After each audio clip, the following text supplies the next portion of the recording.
Сан байна уу? Энэ сүрээгийн зөвлөө өгдөг утас мөн үү? Тийм ээ, танд юу гарцлах вэ? Би ханиалгаад сар гарan болж байна. Им муугаа зүгээр болдоггүй. Ханиалахаас өөр зөөр илэрч байна уу? Маш их цээжээр өвдөж байна. Хаяа цустай цэр гараад байна. Танд сүрээтэй байж болзошгүй шин тэмдэг илэрч байна. Та айлд үрхт амьдардаг вэ? Хаан улд өөрөгт амьдардаг. Хаан улд үүргийн сүрээгийн диспансерт эсвэл халдвар төвчин судлалын үндэсний төвийн сүрээгийн амбалтоор цаг авч үзүүлээд онцлогоо амжилтыг хийх боломжтой. Сүрьеэг дөрвөвчлсэн аргаар оншилж байна.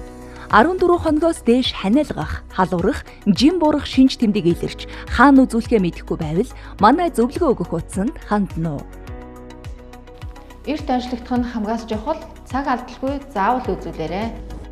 Сүрье өвчний талаар мэрэгжлийн эмчийн зөвлөгөө мэдээлэл өгөх утас 72 77 90 90